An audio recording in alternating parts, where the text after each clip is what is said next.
প্রিয় দর্শক, আসসালামু আলাইকুম। আমি আপনাদেরকে আমার এনটিভি নিয়মিত আয়োজন মার্কেট ওয়াচে আমন্ত্রণ জানাচ্ছি, মুস্তাক সাদেক। আজকে আমরা আলোচনা করব বাংলাদেশ ইনভেস্টমেন্ট অ্যান্ড পলিসি সম্মিলিত হয়ে গেল এবং বর্তমান মার্কেটের অবস্থা কি, মার্কেটের সংকটটা কোথায় ইত্যাদি নিয়ে। যেমন ধরুন, সামিতে যে আলোচনাটা হয়েছে, প্রধানমন্ত্রীর বক্তৃতায় বলেছে শিল্পাঞ্চল গড়ে তুলবেন 100টার উপরে, অবকাঠামো উন্নয়ন করবেন, জ্বালানি ও বিদ্যুৎ অবকাঠামো নির্মাণ করবেন, সর্বোপরি উনি ডিজিটাল বাংলাদেশ তৈরির জন্য বিদেশি বিনিয়োগ আহ্বান করেছেন। ইতিমধ্যে আমরা কিছু বিদেশি বিনিয়োগের আশ্বাসও পেয়েছে, প্রায় $11 মিলিয়ন মতো। এই মতো অবস্থায় কিছু যখন এই বিদেশি বিনিয়োগ যখন এদেশে আসার সম্ভাবনা হয় এবং পুঁজিবাজারকে নিয়ে যখন আলোচনা হয়, পুঁজিবাজার তারা প্রথম কতগুলি ইন্ডিকেটর দেখতে চায়, যে স্থিতিশীলতা এবং পুঁজিবাজারের অবস্থা। সেই পুঁজিবাজারকে নিয়ে যখন পুঁজিবাজার একটা স্টেবল অবস্থায় আসছে, তখন কিছু একটা মহল কেন জানি এর পিছু লেগে গেল। গতকালকে আপনারা নিশ্চয় পত্রিকাতে দেখেছেন যে পুঁজিবাজার নিয়ে যে বিওয়াইয়ের চেয়ারম্যান, বিনিয়োগের বোর্ডের চেয়ারম্যান, উনি বলেছেন পুঁজিবাজার একটা জুয়ার আড্ডাখানা এবং এটা গুজবে চলে। একজন বলেছেন, বিনিয়োগকারী নামই বলে দিচ্ছে, একজন ডক্টর ইব্রাহিম খালেদ সাহেব বলেছেন যে পুঁজিবাজারের উপর কোনো আস্থা নেই। কেন নেই? সেটা হচ্ছে সিকিউরিটি এক্সচেঞ্জের চেয়ারম্যানকে সরাতে হবে। কি কারণে সরাতে হবে, কি কার উদ্দেশ্যে সরাতে হবে? যে সিকিউরিটি এক্সচেঞ্জ এতদিন ধরে পুঁজিবাজারকে আজকে এই অবস্থায় নিয়ে আসলো, স্টেবল করলো, মানুষের আস্থা ফিরিয়ে আনার জন্য সমস্ত চেষ্টা করছে, তাকে সরাই দিতে হবে। এই নিয়ে আজকে আমাদের আলোচনা হবে কিছুক্ষণ, এবং সে আলোচনায় আজকে অংশগ্রহণ করবেন জনাব সাইদুর রহমান সাহেব, উনি president Bangladesh merchant bank association, এবং জনাব মোহাম্মদ ফুরকান উদ্দিন সাহেব, উনি একজন এফসিএ এবং পুঁজিবাজার বিশ্লেষক। জনাব সাইদুর রহমান সাহেব, ধন্যবাদ আপনাকে যে আপনি আমাদের পুঁজিবাজারের একজন সহায়ক ভূমিকা রেখেছেন অনেক দিন, এবং আজকের পুঁজিবাজার যে হাঁটি পা করে এত দূর আগে আসছেন, তার মধ্যে আপনার যথেষ্ট ভূমিকা ছিল, এবং আপনি প্রেসিডেন্ট হয়ে আমরা আপনাকে কংগ্রেচুলেট করছি। আমার একটা প্রশ্ন জনাব সাইদুর ভাই, এই যে ডক্টর ইব্রাহিম খালেদ সাহেব, উনি প্রায়ই একটা কথা বলেন যে পুঁজিবাজার এটা হয়ে গেছে, পুঁজিবাজার ওটা হয়ে গেছে, পুঁজিবাজারের এই সর্বনাশ হয়ে গেছে, ও তো হতে যাচ্ছে। আমি একটা ইনকোয়ারি রিপোর্ট দিয়েছিলাম, সেই ইনকোয়ারি রিপোর্টের কিছু হলো না, কিছুই হয় না। ইনকোয়ারি রিপোর্টটা আপনি পড়েছেন, আমিও পড়েছি, এবং দেশবাসী পড়েছেন। ইনকোয়ারি রিপোর্টের কোথাও একটা পারসেপশনের উপর উনি রিপোর্টে, যদি রিপোর্টটা পুরা পড়েন দেখবেন যে পুরো রিপোর্টটা একটা পারসেপশনের উপর করেছে, এবং এটা মানে ইমোশন কাজ করেছে। এবং গতকালকে হঠাৎ করে উনি আরেকটা মানে বিতর্ক নিয়ে আসলেন, অহেতুক বিতর্ক নিয়ে আসলেন, যে সিকিউরিটি এক্সচেঞ্জের চেয়ারম্যানকে সরাতে হবে। আপনি এই ব্যাপারে। ধন্যবাদ সাদিক ভাই। আসলে পুঁজিবাজার নিয়ে কথা বললে আমার মনে হয় আমরা যারাই যখন কথা বলি, এটা কোয়ান্টিটেটিভ কথা বলা উচিত, কোয়ালিটেটিভ না। কোয়ালিটেটিভ বা পারসেপশন দিয়ে কিন্তু আসলে পুঁজিবাজার চলে না, পুঁজিবাজার চলে কোয়ান্টিটি দিয়ে। তো নাম্বার ধরে যদি কথা বলে এবং নাম্বারে কোথায় ডেফিসিয়েন্সি আছে অথবা কোন জায়গাটা স্পেসিফিক ডেফিসিয়েন্সি আছে ওইটা ধরে যদি কথা বলে, তাহলে কিন্তু বাজারের জন্য উন্নয়ন বা সহায়ক ভূমিকা পালন করবে। হঠাৎ করে একজন সম্পর্কে একজন একটা বিরূপ মন্তব্য করে বাজারে একটা অস্থির নিউজ দেওয়া যায়। এখন অস্থির নিউজ গেলে কি হয়, কতিপয় লোক সুবিধা পায়, আবার কিছু সাধারণ লোক ক্ষতিগ্রস্ত হয়। তো এই জায়গাটা সম্পর্কে কিন্তু সবাই একটু সতর্কতা অবলম্বন করা উচিত। যেখানে আমরা সবাই চেষ্টা করছি আস্থাটাকে ফিরে আনার জন্য। আজকে আমরা যদি গত 5 বছর এবং 6 মাস, 5 বছরের জায়গায় ধরি এবং 6 মাস ধরি, 5 বছর আমরা কিন্তু খুব অস্থিরতার মধ্যে ছিলাম, খুব ভোলাটিলিটি ছিল। তো ভোলাটিলিটিটা কিন্তু 11-12তে খুব বেশি ছিল, 13তে একটু কমে আসছে, 14তে আর একটু কমছে, 15তে আমরা যথেষ্ট। 15 শেষ 6 মাসে এসে কিন্তু আমরা একটা স্টেবল। আমরা এতদিন কি বলছি যে আমরা স্টেবল পুঁজিবাজার দেখতে চাই, এখন একটা স্টেবিলিটি আছে। আসলে পুঁজিবাজার স্টেবল থাকে না, তবে স্টেবলটা তখন আমরা কেন বলছি যে হঠাৎ করে একদিন 200 পয়েন্ট বাড়ে, আরেকদিন আর এই 1 মাস ব্যাপী পড়তে থাকে 500 পয়েন্ট। তো এইভাবে করতে করতে কিন্তু আমরা 10,000 ইন্ডেক্স থেকে 3,500 ইন্ডেক্সে চলে আসছিলাম। তো সেই জায়গাতে অনেক উদ্যোগ চেষ্টা সর্বমহলের, সরকারের সর্বোচ্চ পর্যায় থেকে আরম্ভ করে সরকারের এখানে ভূমিকা ছিল, সবাইয়ের একটা সদিচ্ছা ছিল যে বাজারটা আমরা একটা স্টেবল জায়গায় দেখি এবং এই স্টেবল গত 6 মাসের কথা কেন বললাম, 6 মাসে আপনি দেখেন অত্যন্ত স্টেবল একটা মুভমেন্ট। যেমন আপনাকে এক্সাম্পল হিসেবে আমি কোয়ান্টিটি জায়গায় যেতে চাই, যে ৩,৮৭৫ বা ৯৫ এরকম জায়গায় ইনটেক যখন নামলো আমরা সবাই হতাশাগ্রস্ত। তখন সিকিউরিটিজ এক্সচেঞ্জ কমিশন আমাদের প্রাতিষ্ঠানিক বিনিয়োগকারীদেরকে নিয়ে বলল যে আপনাদের কি ভূমিকা আছে বা এখানে বাজারে কি লিমিটেশন আছে, এগুলো আপনারা করেন। আমরা তো কমিশন তখন আমাদেরকে বললো যে আমরা তো যেগুলো মনে করি এগুলো করেছি, আপনারাও বলেন কি করার। তো আমরা কিছু খুব সাধারণ কিছু দিলাম। আমরা এখানে ইনস্টিটিউশনাল লার্জ ব্রোকার যারা ছিল, লার্জ ইনস্টিটিউশনাল ব্রোকার ছিল এখানে ৩০-৩৫ জন ছিলাম। আমরা বললাম যে স্যার এই সাপোর্টগুলো আসলে বাজারের জন্য দরকার, ইনস্টিটিউশনগুলোর জন্য দরকার। ওনারা বললেন যে ঠিক আছে আমাদের হাতে যা আছে, এবং পর্যায়ক্রমে ওনারা, আপনিও জানেন যে অনেকগুলা বিষয় সমাধান করে দিয়েছে। দেওয়ার পর থেকে আপনার এই তারপর দিন থেকে কিন্তু মার্কেট একটু আস্তে আস্তে মুভ করা শুরু করলো।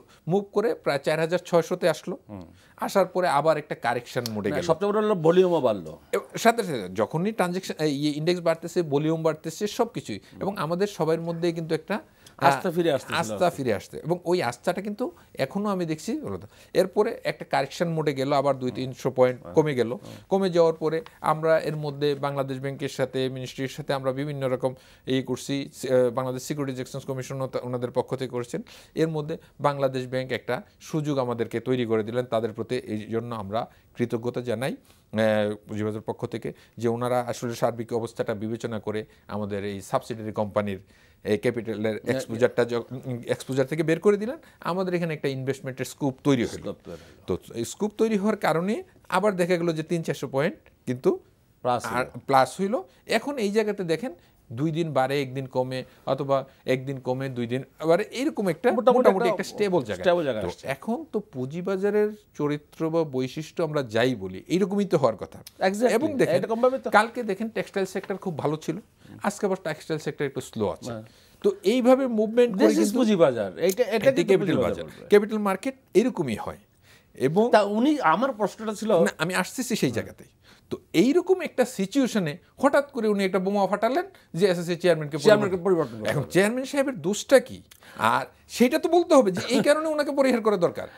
একটা লোককে হঠাৎ করেই বলবে, বরংস এইটা মানহানির মামলা করার মতো ঘটনা না, এই করার মতো অবস্থা। কারণ এক জায়গায় উনি বলেছেন ইন্টিগ্রিটি নিয়ে কোশ্চেন করেছেন, না এইভাবে চেয়ারম্যান সাহেবের ইন্টিগ্রিটি নিয়ে কোশ্চেন করেছেন। এখন এইরকম যদি অবস্থাটা হয়, যেখানে আমার প্রশ্নটা হচ্ছে যে এখানে সাধারণ মানুষ আমরা সবাই মানে পুঁজিবাজারকে আস্থার আনার জন্য করছে, এরকম ধরনের মন্তব্য করে এই ভদ্রলোকটা যদি মানে এই অবস্থা করে, তখন মানুষ এমনি তো আস্থা হারাই ফেলবে। মুস্তাক, এখানে আমি আরেকটু যোগ করতে চাচ্ছি। আপনি ছিলেন কিনা যে আমাদের যখন বিএসসিসির বিল্ডিং এর উদ্বোধনের দিন অনুষ্ঠানে মাননীয় প্রধানমন্ত্রী ছিলেন, মাননীয় অর্থমন্ত্রী ছিলেন। অর্থমন্ত্রী কিন্তু খুব স্পষ্ট ভাষায় বলেছেন যে এর আগে যে সকল কমিশন ছিল এরা কোনো কমিশন হিসাবে কাজ করে নাই, একমাত্র কমিশন এই কমিশন হিসেবে। এবং আমরা কিন্তু এই পর্যন্ত এই কমিশনের যথেষ্ট উদ্যোগ দেখেছি, যথেষ্ট ভূমিকা দেখেছি।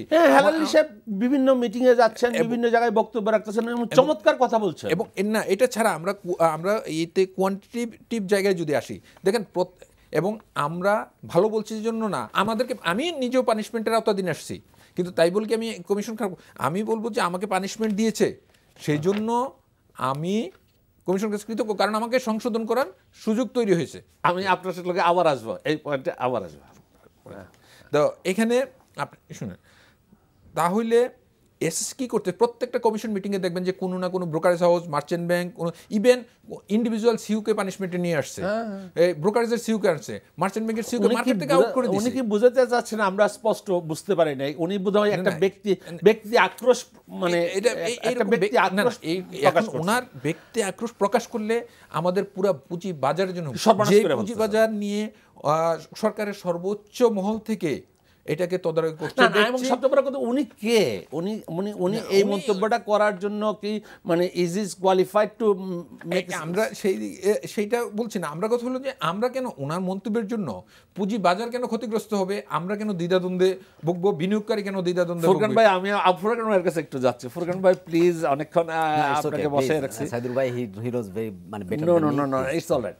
আপনি এই ব্যাপারে যদি কিছু বলেন, এবং সবচেয়ে বড় কথা হলো যে এই যে পুঁজি বাজার হাঁটি হাঁটি পা পা করে একটু আগাচ্ছিল, মানুষের আস্থা ফিরে আসতেছিল, কনফিডেন্স লেভেলটা মানে একটা সময় কনফিডেন্স টোটালি হয়ে গেছিল 2010 সালের পরে। আপনারা দেখছেন যে পুঁজি বাজারের অবস্থানটা কি হয়েছে। এখন যখন কনফিডেন্সটা ফিরে আসতেছে, পুঁজি বাজার যখন হাঁটি হাঁটি পা পা করে আগাচ্ছে, এই সময় এরকম ধরনের মন্তব্য আপনি কি বলছেন? আমি এটাকে বলবো যে এটা একটা হাস্যকর মন্তব্য। কারণ এই ধরনের মন্তব্য একটা কমিশন সম্পর্কে বলা, প্রথম কথা হলো যে এই ধরনের কমিশন সম্পর্কে বলতে গেলে তো আপনার অথরিটি লাগবে। কোন অথরিটি দিয়ে আপনি এটা বললেন, এটা একটা ইস্যু। সেকেন্ড ইস্যু হলো ওকে, সাধারণ মানুষ হিসাবে আমি যে কোনো কারো সম্পর্কে কমেন্ট করতে পারি, কিন্তু যখন ওই কমেন্ট আমার 16 কোটি মানুষকে, 16 কোটি মানুষের বাজার এটা, যার মধ্যে 30 লক্ষ বিনিয়োগকারী, আমরা চিন্তা করি তাদেরকে যদি হ্যাম্পার করে বা তাদের স্বার্থে যদি আঘাত করে, ওই কথা দিয়ে যদি বাজারের অস্থিরতা তৈরি হয়, এবং সেটা হয়েছে তার প্রমাণ আমরা দেখতে পাচ্ছি। সো এরকম অবস্থায় এই কথা বলার মতো কোনো সুযোগ ওনার ছিল কিনা, বা যদি বলে থাকেন তাইলে সেটা উনি কেন বললেন উনি ভালো জানে। আপনার একটা বক্তব্য যে ব্যক্তিগত আক্রোশ, দেখেন হতে পারে, আমি জানি না এখানে ব্যক্তিগত আক্রোশ আছে কিনা, যদি থেকেও থাকে ব্যক্তিগত আক্রোশের জন্য তো আপনি পুরো বাজারকে আপনি অস্থির করতে পারবেন না। আর আপনি একজন মানুষের পদত্যাগ চাবেন, সরকারের সর্বোচ্চ পর্যায়ের, বলতে গেলে বেশ বড় পর্যায়ের একজন মানে কর্মকর্তা সম্পর্কে আপনি যখন বলতে যাবেন, এবং যার উপরে আপনার পুরো বাজার নির্ভর করে, সেরকম একটা লোক সম্পর্কে যখন আপনি একটা নেগেটিভ মন্তব্য করেন, আপনি পুরো বাজার সম্পর্কে নেগেটিভ মন্তব্য করলেন, এই কথা বলার কোনো রাইটস আপনার নাই। এবং তাহলে কি মনে হবে যে সাধারণ বিনিয়োগকারীদের মনে হবে যে মাই গড, ওনাকে পরিবর্তন করলে বোধহয় বাজার উঠে যাবে। সেটা এরকম একটা। এবং সবচেয়ে দুঃখজনক যে কথাটা বলতেছেন যে উনি সৎ এবং নিষ্ঠাবান ব্যক্তি চান। এখন যারা বোর্ডে আছেন উনি কি করে জানেন তারা সৎ না এবং নিষ্ঠাবান না? প্রমাণ দিতে পেরেছেন? উনি কি কোনো প্রমাণ আছে ওনার হাতে যে ওরা সৎ এবং নিষ্ঠাবান নন?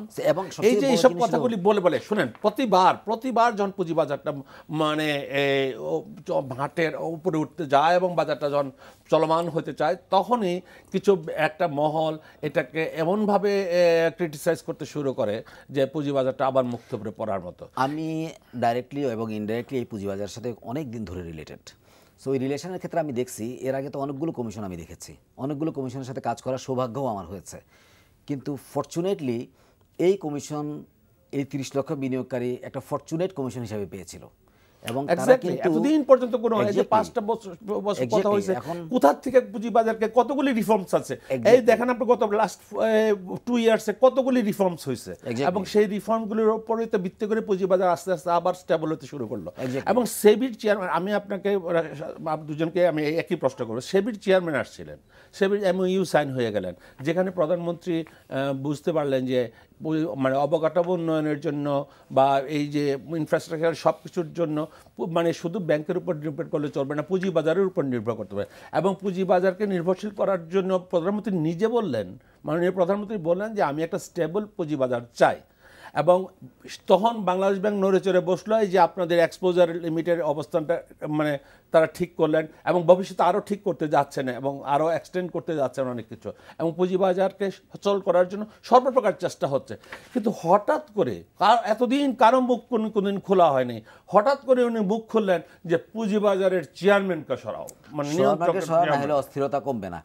মুশকিলটা হলো এসিসি কি বাজারকে স্থির অথবা অস্থির করার দায়িত্ব নিয়েছে? না, এসিসি দায়িত্ব নিয়েছে বাজারকে রেগুলেট করার। It does not mean SEC বাজারকে স্থির অথবা অস্থির করার দায়িত্ব নিয়েছে তা না, বাজারকে রেগুলেট করার দায়িত্ব নিয়েছে রেগুলেটর। এবং তার বাজারকে বাড়ানোর দায়িত্ব নাই, তার বাজারকে কমানোর দায়িত্ব। তাহলে উনি স্পেসিফিক্যালি বলল রেগুলেটিং ফেলিউর কোথায় আছে, ওনার রেগুলেটিং ফেলিউর কোথায় আছে।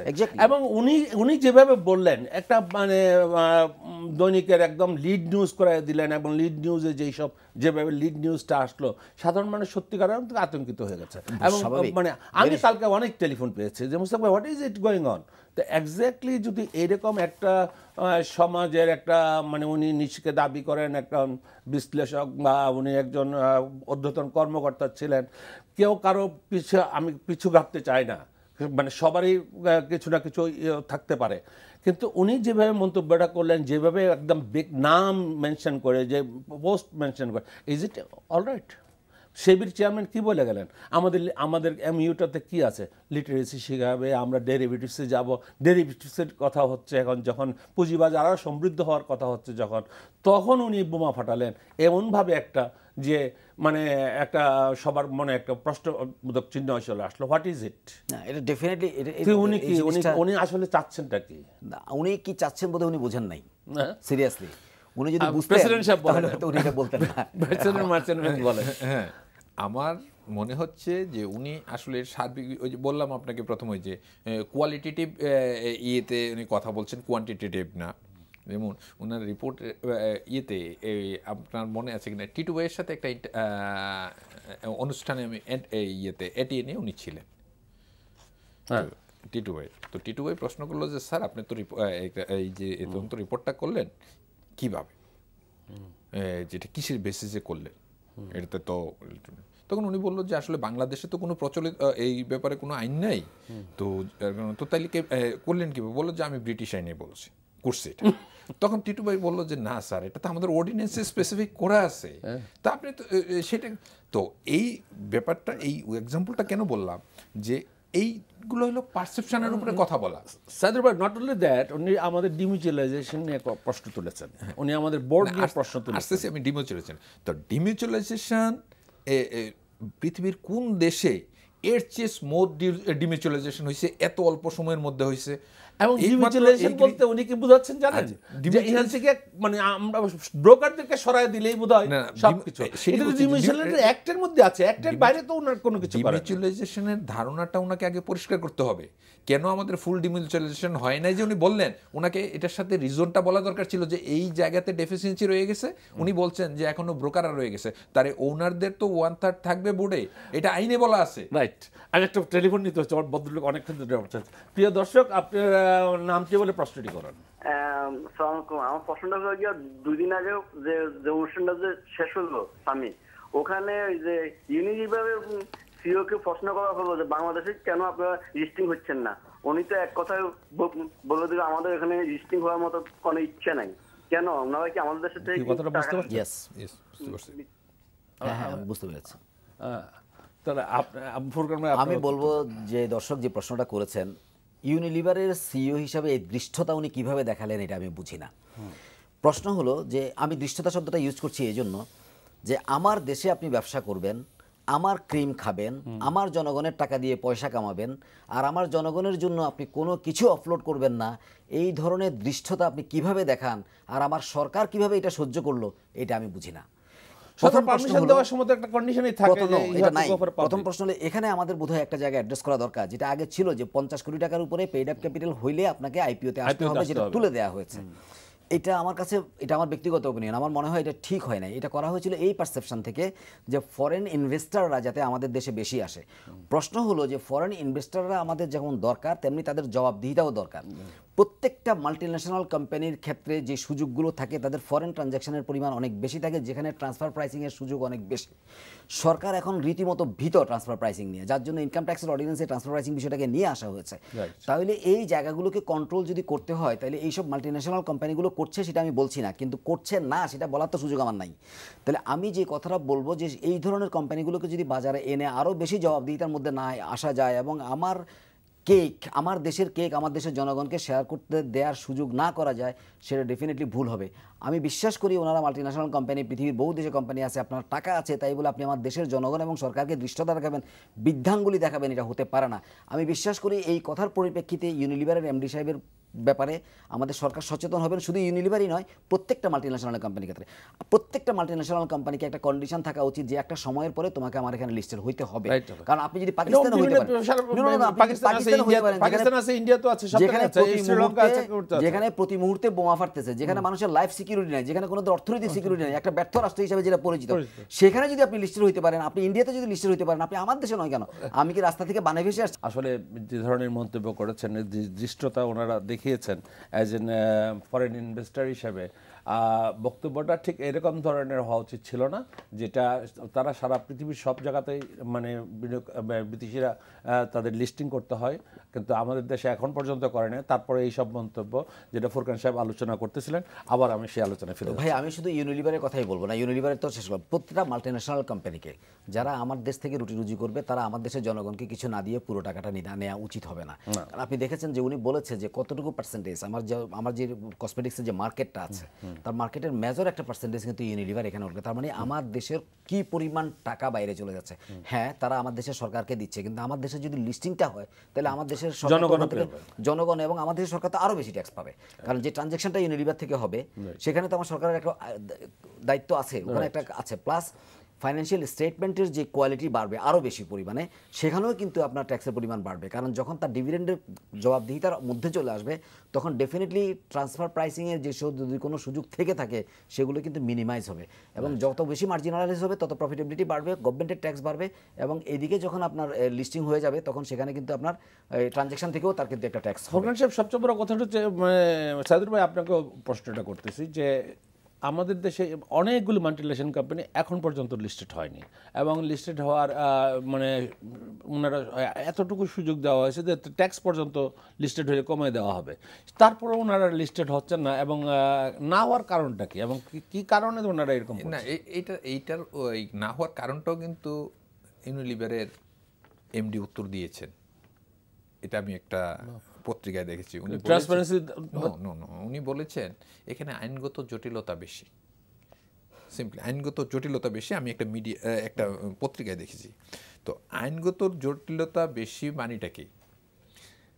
তার মানে আইনের আওতায় আসতে চান না। তার মানে আইনে আমরা কি চাচ্ছি? আমরা তো আইনগত জটিলতাটাই চাচ্ছি, আমরা তো আইন ট্রান্সপারেন্সি চাচ্ছি, আইন নিয়ন্ত্রণ, ডিসক্লোজার বেশি হবে। আমরা কি চাচ্ছি? বিনিয়োগকারীদের স্বার্থে নিয়ন্ত্রণ সংস্থা স্ট্রংলি মনিটর করবে, স্ট্রংলি নিয়ন্ত্রণ করবে, সকল আইনের একটা স্ট্রং মনিটরিং থাকবে, আইনের আওতায় আনতে হবে সবাইকে, স্ট্রং মনিটরিং থাকবে। তো তারা যদি এই মনিটরিংটা না চায়, তাহলে আমরা কি বলবো? আমাদের রেগুলেটররা অনেক বেশি স্ট্রং, এই জন্য তারা আসতে চাচ্ছে না। এখন রেগুলেটররা স্ট্রং, এবং যে জিনিসটা সবচেয়ে বড় কথা হলো যে এই ধরনের সাদিক ভাই, তাইলে আমাদের রেগুলেটররা অনেক স্ট্রং। তো আমাদের রেগুলেটর তো লিলিয়েন্ট হোক, সেটা আমরাও চাই না, আমাদের সরকারও চায় না। কারণ রেগুলেটর যদি লিলিয়েন্ট হয়, তাহলে কি বিনিয়োগকারীরা ক্ষতিগ্রস্ত হবেন? আমাদের একজন লালি ভাই, যিনি কালকে আলোচনা করে শুরু করেছিলেন এই আমাদের এখানকার নিয়ে, যে মানে যখন পুঁজিবাজারকে নিয়ে বিষম মন্তব্য, সামাদ সাহেবের বক্তব্যটাকে নিয়ে লালি ভাই কালকে অনেক কথা বলেছেন। লালি ভাই ফোনে আছেন। লালি ভাই, আসসালামু আলাইকুম। ওয়ালাইকুম আসসালাম মোশতাক ভাই, খুব সুন্দর হচ্ছে, ভালো লাগছে, থ্যাংক ইউ। সাইদুর ভাইকে অভিনন্দন জানাচ্ছি ওনার এই নতুন চেয়ারের জন্য, এবং ওনার কমিটির সকলকে অভিনন্দন জানাচ্ছি, and good luck. Thank you Lali ভাই। আপনারা মুশতাক ভাই আমাকে 2 মিনিট সময় দিবেন। আমি একটু কথা বলতে চাচ্ছিলাম যে আপনারা যে কথা নিয়ে শুরু করেছেন, সেটা নিয়ে আমি একটু বলতে চাচ্ছিলাম। সেটা হলো, দেখেন, এই যে উনি কিছু কথা বলেছেন, কিন্তু আপনি যদি খেয়াল করেন তাহলে দেখতে পাবেন যে এটা মানে টোটালি একটা বিভ্রান্তি সৃষ্টি করার জন্য এই সকল কথা বলা হয়েছে, এবং উনি কার স্বার্থ উদ্ধার করলেন আমি এই জিনিসটা বুঝতে পারলাম না। আপনি যদি খেয়াল করেন, বিএসইসি, এই যে নতুন বিএসইসি এখন খায়রুল হাসান সাহেবের নেতৃত্বে যে বিএসইসি আছে, সেই বিএসইসি গত কয়েক বছরে যে সকল কার্যক্রম ওনারা পরিচালনা করেছেন, এই 22 বছর এসিসির ইতিহাসে 22 বছর ধরে এসিসি হয়েছে। তো এই সময়তে এই এসিসিটা বেস্ট কাজ ধারণা, এবং উনি কোন বিনিয়োগকারীদের কথা বলছেন। আমরা তো বিনিয়োগকারীদেরকে নিয়ে ডিল করি, বিনিয়োগকারীরা আমাদের হাউসে, আপনার হাউসে, আমরা তো কখনো শুনি নাই যে এরকম চেয়ারম্যান বদলালে মার্কেট ভালো হবে, উঠে যাবে। তো এই কথাগুলা সম্পূর্ণভাবে, আমি আরেকটা কথা বলি, দেখেন আজকে 1969 অ্যামেন্ডমেন্ট অর্ডিন্যান্স অ্যামেন্ডমেন্ট হয়েছে, বুক বিল্ডিং অ্যাক্ট অ্যামেন্ডমেন্ট হয়েছে, আজকে আপনি দেখেন IPO act, mutual fund act, আপনি দেখেন ট্রাইব্যুনাল হয়েছে, আজকে ডিমিউচুয়ালাইজেশন হয়েছে। সবচাইতে বড় কাজ সুষ্ঠুভাবে, সুচারুভাবে, সুন্দরভাবে হয়েছে, এবং যেভাবে এই ডিমিউচুয়ালাইজেশন হয়েছে সেটা কিন্তু বিশ্বে একটা রেকর্ড। এবং এই যে আমাদের ডিমিউচুয়ালাইজেশন অ্যাক্টটা হয়েছে, এত সুন্দর অ্যাক্ট হয়েছে যে এখান থেকে মানুষ এই একটা অনুসরণ করার মতো বিশ্বে অন্যান্য স্টক এক্সচেঞ্জ যেগুলো হবে। লালি ভাই সেটা নিয়েও উনি প্রশ্ন তুলেছেন, সেই জন্য আমি এই কথাটা বললাম। তো কাজে এটা সুন্দর একটা ডিমিউচুয়ালাইজেশন হয়েছে, এবং এই কাজগুলা যে এসিসি করেছে, এসিসি বিনিয়োগকারীদের স্বার্থে কাজ করে, রেগুলেট করে, তারা রেগুলেটও করে, তারা ফ্যাসিলিটেটও করে, they are at the same time facilitator. এবং এই দুইটার এত সুন্দর মিলন এই এসিসি ঘটিয়েছে যে আমি সম্পূর্ণভাবে ওনার সাথে দ্বিমত পোষণ করি। আমরা দেখেছি উনি বিগত দিনে যে কাজগুলো করেছেন, ওনার যে রচনা উনি রচনা করেছিলেন 2010 সালের রিপোর্টের আকারে, সেই রচনাটাও আমরা জানি, সেই রচনাটাতে উনি কিভাবে করেছিলেন সেটাও আমরা জানি, এবং কার স্বার্থ সেখানে রক্ষা করেছিলেন সেটাও আমি জানি, আমরা সবাই জানি।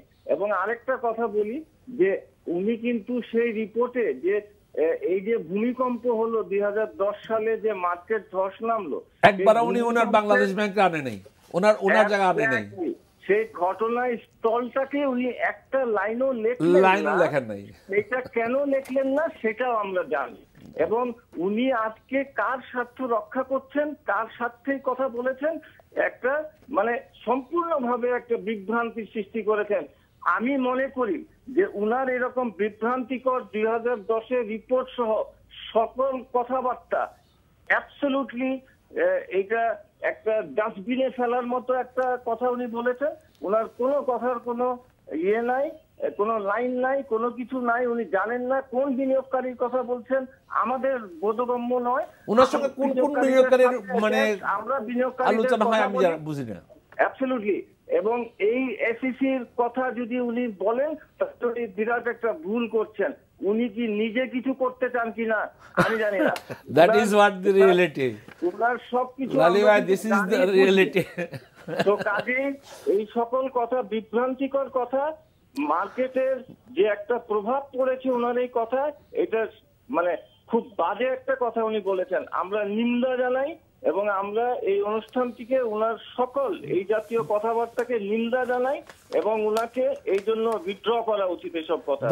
ধন্যবাদ লালি ভাই, ধন্যবাদ আপনি এতক্ষণ আমাদের সঙ্গে থাকার জন্য। এবং আমরা আলোচনাটা শুরু করেছিলাম এইভাবেই, এবং আপনি আমাদের সত্যি অনেকগুলো পয়েন্ট আরও বলেছেন, এবং সেই জন্য আপনাকে সত্যিই ধন্যবাদ। যখন পুঁজিবাজারটা হাঁটি পাবাগারে দাঁড়াচ্ছে, পুঁজিবাজারটা একটা স্টেবল পজিশনে আছে, এতগুলো রিফর্মসের পরে মানে মার্চেন্ট ব্যাঙ্কগুলো অ্যাক্টিভ হতে যাচ্ছে, বিদেশি বিনিয়োগ আগের চেয়ে অনেক বাড়ছে, সেই অবস্থায় উনি এমন একটা মন্তব্য করবেন এটা কল্পনাও করি না, এবং এটা কেউ ভাবতেও পারে নাই। হঠাৎ করে কোনো কারণ নাই, যেখানে মানে সেবির সঙ্গে এমইউ হওয়ার পরে মানে সবচেয়ে বড় কথা হচ্ছে যে ফরেন ইনভেস্টররা এখানে কিন্তু মানে ভালোভাবে ট্রেড করতেছে, এবং প্রতিদিনের ট্রেড উনি কি দেখে কি বুঝে কার মানে যেরকমভাবে উনি 10 সালে রিপোর্ট করেছেন পারসেপশনের উপর, ঠিক এক্স্যাক্টলি ওই পারসেপশনের উপর উনি এই মানে কালকে মন্তব্য করেছেন। হাওয়ার আমরা আলোচনায় ফিরে যাচ্ছি। লালি ভাই ধন্যবাদ আপনাকে। সেটা হচ্ছে যে প্রধানমন্ত্রীর মানে কিভাবে আকুল আবেদন জানাচ্ছে বিনিয়োগের জন্য এবং বিদেশি বিনিয়োগের পরিবেশের জন্য। উনি যা চান, যেই শর্তে চান এইভাবে পর্যন্ত বিনিয়োগ করেন, এবং কিছু কিছু বিনিয়োগের সারাও আসছে। হঠাৎ করে বিনিয়োগ বোর্ডের চেয়ারম্যান সাহেব পুঁজিবাজারকে এখনও জোয়ার কোট, এখনও গুজবে চলে, এইসব মন্তব্য ওনাদের মতো পজিশনে থেকে উনি পুঁজিবাজারে কী বুঝেন এবং কি করেছেন পুঁজিবাজার সম্বন্ধে, এবং পুঁজিবাজারে কয়দিনে উনি কী বিনিয়োগ করেছেন আমি বুঝতে পারি না। এবং উনি জোয়ার কোট হলো কী করে? স্পেকুলেশন ইজ ইট এ জোয়া? সাদিক ভাই, এই জায়গাটাই আমাদের কাছে খুব দুঃখজনক। এটা আমরা কালকে মিডিয়াতে যখন দেখেছি, আমাদের মাননীয় প্রধানমন্ত্রী বললেন যে বিনিয়োগ এফডিআই এর জন্য যা যা করণীয় দরকার প্রায়োরিটি বেসিসে সবকিছু করা হবে। আপনি কালকে দেখবেন যে কিছু পত্রিকায় এটা একটা লিড নিউজ আছে। এট দ্য সেম টাইম বিনিয়োগ বোর্ডের চেয়ারম্যান মহোদয়ের এরকম একটা বক্তব্য, এখন এই বক্তব্য উনি তো সরকার আজকে অনেকগুলো সম্পাদকীয় তো লেখছে ওনার মন্তব্য। না, এখানে দেখেন উনি তো সরকারের নীতি নির্ধারণী মহলের সাথেই জড়িত। তো যদি কোথাও উনি কোনো কোয়ালিটিতে ডেফিসিয়েন্সি পান, কোথাও স্পেসিফিক কোনো প্রবলেম থাকে, তাহলে তো উনারই উদ্যোগ নেওয়া উচিত এটাকে সংশোধন করার জন্য। এক মিনিট লালি ভাই আবার টেলিফোন করছে। লালি ভাই আসসালামু আলাইকুম, আবার বলেন। লাইনটা কেটে গেছে, সরি লালি ভাই। তো এইটা তো উনি নিতে পারেন চেয়ারম্যান মহোদয়, এটা বরঞ্চ এরকম পাবলিক ফোরামে বা মিডিয়াতে বলে, এটা আমি মনে করি যেটা তো দেশের ইমেজ, দেশের ইমেজ, সরকারের ইমেজ, পুঁজি বাজারের ইমেজ। আমি আমার বক্তব্যের প্রথমে বলতেছিলাম যে একটা বিদেশি বিনিয়োগ। এখন একটা কথা সাদিক ভাই, আমরা তো আসলে ওই জায়গাতে প্রেজেন্ট ছিলাম না চেয়ারম্যান মহোদয় যখন বক্তৃতা পত্রিকায় আসছে, তো এখন পত্রিকায় আসছে, এখন জানি না উনি কি বলছেন আর পত্রিকায় কি লিখেছেন, কিন্তু আমরা পত্রিকায় যেটা দেখেছি এটা আসলে আমাদের কাছে দুঃখজনক। কারণ প্রধানমন্ত্রী যখন বললেন যে এফডিআই এর জন্য প্রায়োরিটি বেসিসে যা যা ফ্যাসিলিটেট করা দরকার সেটা করা হবে, সেই সময়ে এবং উনার উদ্যোগেই, কারণ বিনিয়োগ বোর্ডের উদ্যোগেই তো এই প্রোগ্রামটা ছিল, তো সেই প্রোগ্রামে উনিই যদি নেতিবাচক বলেন, উনিই যদি উনার দেশের পুঁজিবাজারকে জুয়া বা অস্থিতিশীল বা আস্থাহীন বলেন, তো তাহলে বাহিরের লোক আস্থাটা পাবে কিভাবে? আর বাহিরের লোক কেন বিনিয়োগ করতে আসবে? সমিতির মিটিং এ যেখানে ফরেন ইনভেস্টমেন্ট অ্যাট্রাক্ট করার জন্য এই সামিট আয়োজন করা হয়েছে, সেখানে বসে উনি এটা আলোচনাটা করেন। উনি এখন দুঃখজনক, আসলে রিয়েলি মানে রিয়েলি আনফরচুনেট। এই ইনভাইটেশনটা তো বিনিয়োগ বোর্ডের ইনভাইটেশন। এক্স্যাক্টলি, তো বিনিয়োগ বোর্ডের ইনভাইটেশন, এই জন্য বললাম যে আসলে চেয়ারম্যান মহোদয় কি বলেছেন, মিডিয়া কি লিখেছেন। এখন মিডিয়ার লিখাটা আমরা দেখেছি, চেয়ারম্যানের বক্তব্যটা কিন্তু আমরা শুনি নাই। তো এই জন্য যদি এটা বলে থাকে এটা দুঃখজনক, আর যদি মিডিয়া এটাকে ভুলভাবে উপস্থাপন করে থাকে সেইটাও আমাদের জন্য দুঃখজনক।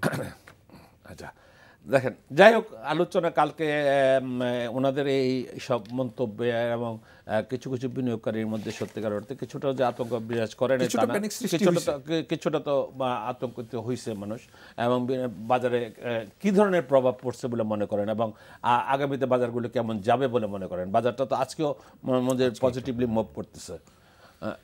না, অ্যাকচুয়ালি প্রাথমিকভাবে মানুষ একটু কনফিউজড হইলেও পরবর্তীতে কিন্তু এটা ওভারকাম করে গেছে, কারণ দিনের শেষে কিন্তু মার্জিনাল লেভেলেই মার্কেটটা ক্লোজ হয়েছে। কিন্তু এই সব মন্তব্যে সাধারণ বিনিয়োগকারীদের অনেক কোশ্চেন আসলে দেখেন, এখানে কিন্তু সাধারণ বিনিয়োগকারীরা ক্ষতিগ্রস্ত হবে, ইনস্টিটিউশনটা এই সকল বক্তব্য, কারণ কি তাদের নিজস্ব রিসার্চ আছে, তারা নিজস্ব রিসার্চের ভিত্তিতে ইনভেস্টমেন্ট করে, রিসার্চের ভিত্তিতেই কিন্তু সেল করে। বাট একটা জিনিস আমি আমার যেটা আশঙ্কা যেটা দাঁড়াচ্ছে, এইভাবে যদি ওনারা এই ধরনের পজিশন থেকে, ইব্রাহিম খালেদ সাহেবের মতো লোক এবং এই যে সামাদ সাহেবের মতো লোক এইসব পজিশন থেকে যেসব মন্তব্য করে, তো ফরেন ইনভেস্টররা তাহলে কি ধরনের রিয়্যাক্ট করতে পারে? আমি এখানে দুইভাবে বলবো। একটা প্রশ্ন হলো যে ডেফিনেটলি উনি বিনিয়োগ বোর্ডের চেয়ারম্যান হিসাবে ওনার দায়িত্ব কিন্তু ইনভেস্টমেন্টকে আকৃষ্ট করা, ইনভেস্টমেন্টকে কিন্তু পিছনে দেওয়ার দায়িত্ব ওনার না। সো ওনার যে স্টেটমেন্ট ছিল সেটা কিন্তু ইনভেস্টারদের জন্য, ইনভেস্টার ডাজ নট মিন যে যারা এখানে এসে শুধু ফ্রেশ ক্যাপিটাল নিয়ে এসে ডাইরেক্ট ইন্ডাস্ট্রি করবে তা না, ইনভেস্টমেন্ট থ্রো স্টক মার্কেটও তো হচ্ছে এবং সেটাই হবে, সেটাই হওয়া উচিত। তাহলে আপনি আপনার ইনভেস্টমেন্টের একটা সাইডকে, আপনি যখন পুঁজিবাজারকে এরকম একটা নেগেটিভ কথায় নিয়ে গেলেন যে এটা জুয়া চুরির বাজার, এটা একটা মানে জুয়া খেলার বাজার, very bad word he use basically. So এরকম শব্দটা যখন আপনি ইউজ করলেন, তখন করে যে ব্যাড মেসেজটা গেল টু দি ফরেন ইনভেস্টার্স, তারা তো সে কি হবে একটা স্বাভাবিক। বাট সাথে সাথে আপনি আপনার ইনভেস্টমেন্ট সামিটটা করেছেন ফরেন ইনভেস্টমেন্ট আকৃষ্ট করার জন্য, আপনি একটা সাইডকে প্রায়োরিটি দিচ্ছেন যারা ডাইরেক্ট এসে এখানে ইন্ডাস্ট্রি করবে। কিন্তু এটা তো ঠিক নয় যে সবাই ডাইরেক্ট এসে ইন্ডাস্ট্রি করবে, আরেকজন ইন্ডাস্ট্রি করছে সেখানে ইনভেস্টমেন্ট করেও তো সেই ইন্ডাস্ট্রিতে ভূমিকা রাখতে পারে। তাহলে আপনি ওই পোর্শন অফ শেয়ার হোল্ডারদেরকে, আমরা একদম শেষ পর্যায়ে চলে আসছে, লাস্ট 30 সেকেন্ডস আপনার জন্য। আমি লালি ভাইয়ের সাথে একমত। এই ধরনের বিভ্রান্তিকর রিপোর্টের আমরা তীব্র নিন্দা জানাই, বিরোধিতা করি। আমরা মিডিয়াতে যারা আছে মিডিয়া ভাইদেরকে আমাদের বিনীত অনুরোধ থাকবে এই পুঁজি বাজারকে স্টেবল রাখার জন্য ওনারা আমাদের সাথে আন্তরিক সহায়তা করবেন, এবং ওনারা যে কোনো নিউজ, যে কোনো রিপোর্ট করার ক্ষেত্রে যাতে পুঁজিবাজার যেহেতু একটু sensitive Very sensitive place. Sensitive জায়গা, এই জায়গাটা একটু সতর্কতা অবলম্বন করবে। এটা আমাদের ব্যক্তি স্বার্থ নয়, এটা আমাদের দেশের স্বার্থ, দেশের অর্থনীতির স্বার্থ, এটা আমাদের সরকারের ভাবমূর্তির বিষয়। তো এই বিষয়ে সকল মিডিয়ার ভাইদেরকে সময় একদম শেষ, একদম অনুরোধ শেষ। জানিয়ে আজকে আমার বক্তব্য। সাদের ভাই আপনাকে ধন্যবাদ, আপনাকে ধন্যবাদ। প্রিয় দর্শক, আমাদের সময় একদম শেষ। আমরা শুধু শেষ পর্যায়ে একটাই অনুরোধই করব, মানে আপনারা যারা মন্তব্য করেন বিভিন্ন ধরনের পুঁজিবাজার নিয়ে মন্তব্য করার আগে একটু ভেবেচিন্তে মন্তব্য করবেন, একটু চিন্তা করে লিখবেন। এবং সাংবাদিক ভাইদের কাছে আমার বিশেষ অনুরোধ, আমাদের অনুরোধ যে আপনারা যারা পুঁজিবাজার নিয়ে লেখেন সত্য ঘটনাটা তুলে ধরবেন। ধন্যবাদ আপনাদের সবাইকে, ধন্যবাদ আপনাদেরকে আমাদের সঙ্গে এতক্ষণ থাকার জন্য।